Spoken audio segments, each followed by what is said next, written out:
नमस्कार, रवि सर की पाठशाला में आप सभी का स्वागत है। मई 2020 के करंट अफेयर्स के साथ मैं हाजिर हूँ। चलिए शुरुआत करते हैं। 2021 विश्व मुक्केबाजी चैंपियनशिप की मेजबानी सर्बिया करेगा। 1 मई को अंतर्राष्ट्रीय श्रमिक दिवस के रूप में मनाया जाता है। Budget transparency and accountability index में भारत का स्थान 53वां है। मैकांग नदी पर चीन द्वारा बनाए गए बांध की वजह से उसके अनुप्रवाह वाले देश में सूखे की स्थिति बन गई है। बाउंस बैक लोन स्कीम की शुरुआत ब्रिटेन ने की है। लॉकडाउन के बाद अपने देश के छोटे कारोबारियों की मदद के लिए ब्रिटेन द्वारा यह योजना प्रारंभ की गई है। आईसीसी द्वारा जारी ताज़ा टेस्ट रैंकिंग में भारत तीसरे पायदान पर है।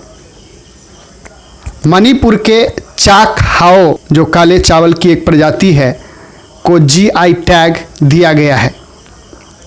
हिमाचल प्रदेश ने मनरेगा के तर्ज पर मुख्यमंत्री शहरी रोजगार गारंटी योजना लॉन्च की है। इसके अंतर्गत 120 दिनों के रोजगार की गारंटी दी जाती है। केंद्र सरकार ने को one nation one ration card योजना की शुरुआत की है। 3 मई को विश्व प्रेस स्वतंत्रता दिवस मनाया जाता है। DRDO ने एक अल्ट्रा वायलेट कीटाणु शोधन टावर विकसित किया है जो उच्च संक्रमण वाले क्षेत्र को तेजी से कीटाणु मुक्त करेगा। केसर को जीआई टैग प्राप्त हुआ है। ज्ञातव्य हो कि जम्मू कश्मीर में केसर का उत्पादन होता है। श्रीकांत माधव वैद्य इंडियन ऑयल कॉरपोरेशन के चेयरमैन नियुक्त हुए हैं। अधीर रंजन चौधरी को लोक लेखा समिति का अध्यक्ष नियुक्त किया गया है। ज्ञात हो कि लोक लेखा समिति के अध्यक्ष विपक्ष के नेता होते हैं।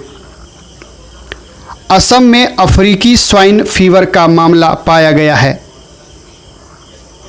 भारतीय नौसेना ने विदेशों में फंसे भारतीयों को वापस लाने के लिए समुद्र सेतु अभियान को लॉन्च किया है। 7 मई 2020 को विशाखापत्तनम के एक प्लास्टिक फैक्ट्री में स्टीरीन गैस के रिसाव होने से 12 लोगों की मौत हो गई। इससे हजारों लोग प्रभावित हुए। मुस्तफ़ा अल कादेमी ने हाल ही में इराक के प्रधानमंत्री पद की शपथ ली। डीपीएस नेगी ने श्रम ब्यूरो के महानिदेशक के पद पर योगदान दिया। विदेश में फंसे भारतीयों को वापस लाने के लिए 64 उड़ानें संचालित की गई, जिसे वंदे भारत मिशन नाम दिया गया। संयुक्त राष्ट्र पर्यावरण कार्यक्रम यानी UNEP ने दिया मिर्जा को राष्ट्रीय सद्भावना दूत बनाया है। कोविड-19 महामारी के दौरान अब तक प्रधानमंत्री गरीब कल्याण योजना के तहत 39 करोड़ लोगों को 34,800 करोड़ रुपए दिए जा चुके हैं। हाल ही में इतिहासकार हरिशंकर वासुदेवन का निधन हो गया है। प्रवासी राहत मित्र मोबाइल ऐप उत्तर प्रदेश सरकार ने लॉन्च किया है। 11 मई को राष्ट्रीय प्रौद्योगिकी दिवस के रूप में मनाते हैं। मध्य प्रदेश सरकार ने FIR आपके द्वार लॉन्च किया है। सुंदरबन में बाघों की संख्या 88 से बढ़कर 96 हो गई है। इजराइल के तेल अवीव की एक सड़क का नाम बदलकर टैगोर स्ट्रीट रखा गया है। हाल ही में अटल पेंशन योजना के 5 साल पूरे हुए। विश्व आर्थिक मंच के वैश्विक ऊर्जा संक्रमण सूचकांक 2020 में भारत का स्थान 74वां है। स्वरोजगार के अवसर पैदा करने के लिए उत्तराखंड ने होप नामक ऐप लॉन्च किया है। बाबर आजम को पाक क्रिकेट टीम का वनडे कप्तान बनाया गया है। रेल यात्रियों के लिए आरोग्य सेतु ऐप अनिवार्य कर दिया गया है। यानी अब रेल यात्रा के लिए आपके मोबाइल में आरोग्य सेतु ऐप का होना आवश्यक है। इटली ने सोशल डिस्टेंसिंग सुनिश्चित करने के लिए आई फील यू नाम की एक ब्रेसलेट डेवलप किया है, जिसका प्रयोग सोशल डिस्टेंसिंग को सुनिश्चित करने में किया जा सकेगा। एक बार पुनः इस ब्रेसलेट का नाम सुन लें, आई फील यू। कोवास 6800 कोविड-19 मरीजों की जांच के लिए एक परीक्षण मशीन है। भारतीय पुरातत्व सर्वेक्षण यानी आर्कियोलॉजिकल सर्वे ऑफ इंडिया के नए महानिदेशक वी विद्यावती होंगे। 18 मई को विश्व संग्रहालय दिवस मनाया जाता है। राजीव गांधी किसान न्याय योजना की शुरुआत छत्तीसगढ़ सरकार ने की है। बेंजामिन नेतन्याहू 5वीं बार इजराइल के प्रधानमंत्री बने। न्यूजीलैंड के वैज्ञानिकों ने हाल ही में सुपर अर्थ की खोज की है। वर्ल्ड टेलीकम्युनिकेशन डे 17 मई को मनाया जाता है। छत्तीसगढ़ ने अपने सभी जिलों में आईपीसी की धारा 144 लगा रखी है। ज्ञातव्य हो कि कोविड-19 के संक्रमण से बचने के लिए छत्तीसगढ़ सरकार ने अपने सभी जिलों में आईपीसी की धारा 144 लगा रखी है। भारत ने फिलिस्तीन शरणार्थियों के लिए आर्थिक सहायता की पेशकश की है। मध्य प्रदेश सरकार ने राज्य से गुजरने वाले श्रमिकों के लिए चरण पादुका अभियान की शुरुआत की। ओडिशा और पश्चिम बंगाल में आए चक्रवात का नाम थाईलैंड ने एम्फान रखा है। इससे उड़ीसा और पश्चिम बंगाल में भयंकर तबाही हुई है। WHO के कार्यकारी बोर्ड के अध्यक्ष के रूप में डॉक्टर हर्षवर्धन को चुना गया है।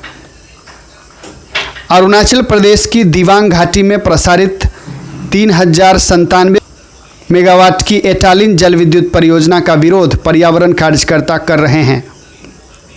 कोटक महिंद्रा बैंक वीडियो के जरिए KYC स्वीकृत करने वाला देश का पहला बैंक बन गया है। 21 मई को आतंकवाद विरोधी दिवस मनाया जाता है।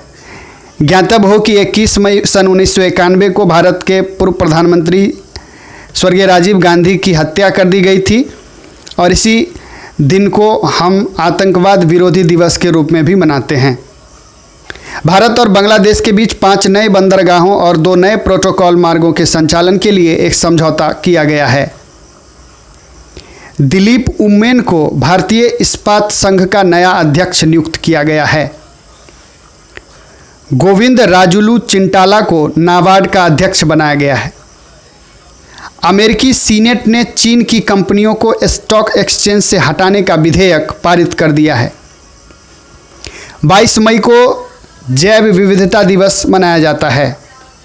हाल ही में रिजर्व बैंक ऑफ इंडिया ने रेपो रेट और रिवर्स रेपो रेट जारी किया है, जिसके अंतर्गत रेपो रेट 4.00% एवं रिवर्स रेपो रेट 3.35% कर दिया है। आंध्र प्रदेश ने अपने राज्य के MSME क्षेत्र को सहारा देने के लिए रीस्टार्ट नाम से एक कार्यक्रम की शुरुआत की है। भारत के प्रसिद्ध हॉकी खिलाड़ी एवं ओलंपिक स्वर्ण पदक विजेता बलवीर सिंह का निधन हो गया है। भारत PPE अर्थात पर्सनल प्रोटेक्शन इक्विपमेंट का दूसरा सबसे बड़ा उत्पादक बन गया है। मिजोरम सरकार ने निवेश को आकर्षित कर खेल गतिविधियों को बढ़ावा देने के लिए खेल को उद्योग का दर्जा दिया है। सुप्रीम कोर्ट के पूर्व न्यायाधीश AK सिकरी ने भारतीय विवाद समाधान केंद्र IDRC का उद्घाटन किया, जो कागज रहित विवाद समाधान का माहौल मुहैया कराता है। मध्य प्रदेश सरकार ने सबको रोजगार मिलेगा योजना की शुरुआत की है। स्टार्टअप को बढ़ावा देने के लिए कर्नाटक सरकार ने साइबर स्पेस एक्सेलरेटर लॉन्च किया है। कोविड-19 के कारण प्रभावित हो रहे शैक्षिक वर्ष को सुचारू रूप से चलाने के लिए प्रधानमंत्री ई-विद्या कार्यक्रम को शुरू करने की घोषणा की गई है। इथियोपिया द्वारा नील नदी पर मेगा हाइड्रो इलेक्ट्रिसिटी प्रोजेक्ट का निर्माण किया जा रहा है। इससे मिस्र एवं इथियोपिया के मध्य तनाव बढ़ने के आसार हैं। केंद्रीय सड़क परिवहन एवं राजमार्ग मंत्री नितिन गडकरी ने हाल ही में छत्तीसगढ़ में वीडियो कॉन्फ्रेंस के माध्यम से चंबा सुरंग का उद्घाटन किया। केंद्र सरकार ने पीके नायर को नाइजर गणराज्य में भारत का नया राजदूत नियुक्त किया है। इसी क्रम में मैं बता दूं कि हाल ही में रवीश कुमार, जो कि भारतीय विदेश मंत्रालय में प्रवक्ता के पद पर कार्यरत थे, उन्हें फिनलैंड में भारत का राजदूत नियुक्त किया गया है। वियतनाम में भारतीय पुरातत्व सर्वेक्षण को 9वीं सदी का एक शिवलिंग मिला है। नाओमी ओसाका प्रसिद्ध टेनिस खिलाड़ी फोर्ब्स मैगजीन के मुताबिक सबसे अधिक कमाई करने वाली एथलीट बन गई है। नाओमी ओसाका जापान की ओर से टेनिस खेलती है। वित्तीय स्थिरता एवं विकास परिषद यानी एफएसडीसी के अध्यक्ष केंद्रीय वित्त मंत्री होते हैं। उत्तर प्रदेश अपने राज्य के अंतर्गत 800 किलोमीटर सड़क को हर्बल सड़क के रूप में विकसित करेगा।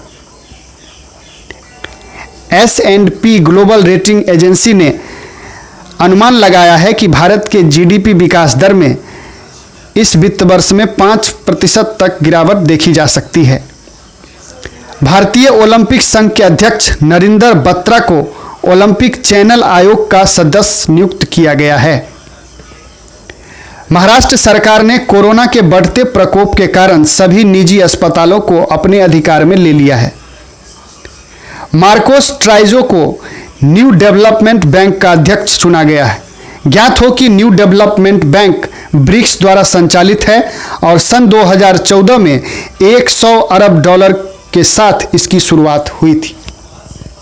मशहूर ज्योतिषाचार्य बेजेन दारूवाला का हाल ही में निधन हो गया। इसी क्रम में छत्तीसगढ़ के पहले मुख्यमंत्री श्री अजीत जोगी का भी निधन हो गया है। नासा ने डब्ल्यू फर्स्ट हबल टेलीस्कोप का नाम बदलकर नैन्सी ग्रेस रोमन रखा है। ज्ञातव्य हो कि हबल टेलीस्कोप का प्रक्षेपण 30 साल पहले हुआ था। नेपाल ने अपने नए नक्शे को मंजूरी प्रदान कर दी है, जिसमें उसने भारतीय क्षेत्र लिपुलेख, कालापानी और लिम्पियाधुरा को नेपाली क्षेत्र में दर्शाया है, जिससे भारत और नेपाल के बीच तनाव बढ़ने के आसार हैं। वैश्विक ऊर्जा संक्रमण सूचकांक में भारत को 74वां स्थान मिला है। ज्ञात हो कि वैश्विक ऊर्जा संक्रमण सूचकांक विश्व आर्थिक मंच द्वारा जारी किया जाता है। मालदीव, मेडागास्कर, सेशेल्स तथा कोमोरोस जैसे देशों में कोविड-19 के दौरान खाद्य पदार्थ, आयुर्वेदिक दवाएं एवं हाइड्रोक्लोरोक्विन टैबलेट्स उपलब्ध कराने के उद्देश्य से भारत सरकार ने मिशन सागर की शुरुआत की। मध्य प्रदेश सरकार ने वापस लौटे श्रमिकों के रोजगार के लिए रोजगार सेतु योजना की घोषणा की है। बीसीसीआई ने रोहित शर्मा को राजीव गांधी खेल रत्न पुरस्कार 2020 के लिए नामांकित किया है। हिंदी पत्रकारिता दिवस 30 मई को मनाया जाता है।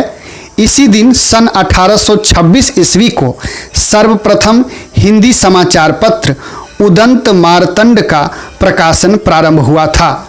इसके संपादक थे युगल किशोर शुक्ल। भारत की एक बहुराष्ट्रीय कंपनी आईटीसी ने सनराइज फूड्स की 100% हिस्सेदारी खरीदने पर अपनी सहमति व्यक्त की है। रूस ने perspective aviation complex for long range aviation कार्यक्रम के तहत पहला स्टेल्थ बॉम्बर विमान बनाया है। स्टेल्थ बॉम्बर विमान की खासियत इस प्रकार है।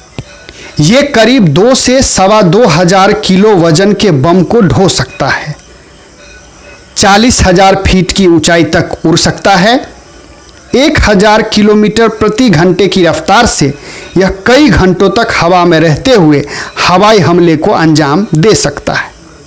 यह दुश्मन के रडार की पकड़ में भी नहीं आता है।